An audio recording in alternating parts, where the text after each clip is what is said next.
Waan egaa yeroo adda addaa isin kaasu namoonni yaada kakkaasanii egaa qeerroon falmaa godhaa jira. Isarratti immoo hidhannoo isa barbaachisaa gama kanaan maali adda hin jedhantu jiran.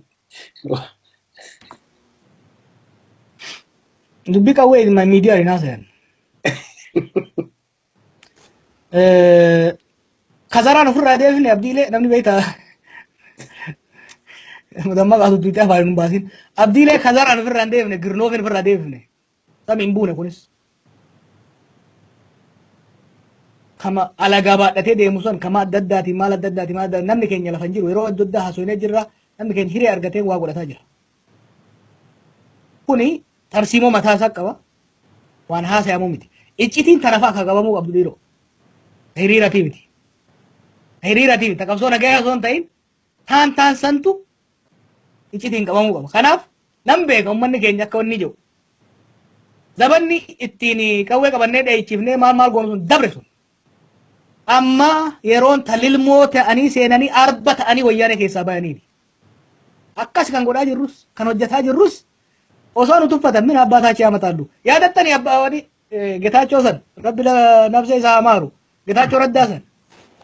ጥቂቶች በተወሰኑ ከተሞች በዚህ ቦታዎች እንደ አክራሪዎች ምናምን ጂን እየቸቱረ ነዲ ረን ገበየ ጥቂቶች ያጀዶር ልልሞታኔ ሴነት አርበታኔ ከሰን ፉት አጅራ የቹ kana kan go ነገሩ ዋን ዱበቹ ቀም ዱበቻ ዋን ዱበቹ ቀምነ ቆመጥ ቀበቻት ኦኬ advantage yero qabsooftu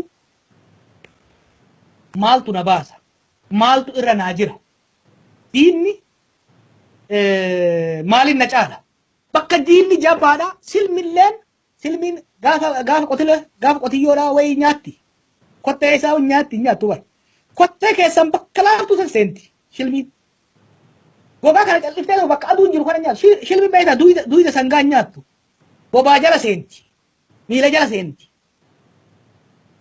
qabsoo keessatti illee bakka siilaaftu dhayxee nyaatta bakka jabdutti dhayxee ilkaan kee hin dhaabdu jechuudha. Waa'ee diinagdee irratti wanni fuulleffanneef waan nu laaftuuf waan qabnu walitti bubbuufannee beektaa waraan hanga tokko jaarreetuma agaasii wal dura bu'uun ni danda'ama. Harka dhoofsifnee sagalajjeefne 19 maali jechuu ma dandeenya turre. Saniif wanni guddaa. Wannoo gahaa goone irratti qoranne teknooloojii ammayyaatiin beekumsa ammayyaatiin irratti hundoofne yeroo dheeraa irra balleessine maaltu nu baasa ABC lafa keenya itti seenne jechuudha. Kan ulaafu bakki nu laafaa diinagdee bakka diinagdee dhoofne kana jechuun hidhannoon hin barbaachisu waraanni hin barbaachisu ni barbaachisa.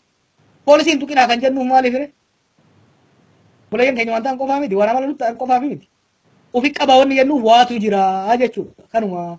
Saya coba deh, zirz kisi kadali kan terus.